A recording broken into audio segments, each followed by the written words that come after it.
بسم اللہ الرحمن الرحیم۔ حضرت عبداللہ بن عمر رضی اللہ عنہ سے مروی ہے کہ رسول کریم صلی اللہ علیہ وسلم نے فرمایا، مسلمان کا بھائی ہے، نہ اس پر خود ظلم کرتا ہے اور نہ اسے کسی اور کے سپرد کرتا ہے، اور جو شخص اپنے بھائی کی ضرورت میں لگا رہتا ہے اللہ تعالیٰ کی ضرورت پوری کرنے میں لگا رہتا ہے، اور جس شخص نے کسی مسلمان کسی تکلیف کو دور کیا، اللہ تعالیٰ اس کے قیامت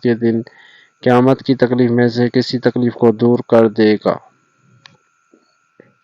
اور جس شخص نے کسی مسلمان کی پردہ پوشی کی، اللہ تعالیٰ قیامت کے دن اس کی پردہ پوشی کرے گا۔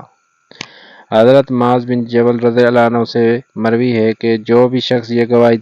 دیتے ہوئے مرتا ہے کہ اللہ کے سوا کوئی معبود نہیں، حضرت محمد صلی اللہ علیہ وسلم اللہ کے سچے رسول ہیں، اور یہ بات پختہ یقین کے ساتھ کہتا ہے، تو اللہ تعالیٰ اسے بخش دے گا۔ حضرت انس رضی اللہ عنہ کہتے ہیں کہ رسول کریم صلی اللہ علیہ وسلم نے فرمایا، 3 عادتیں میری امت میں ہمیشہ رہیں گی: حسب، نسب میں ایک دوسرے پر فخر کرنا، نوح خوانی اور ستارہ پرستی۔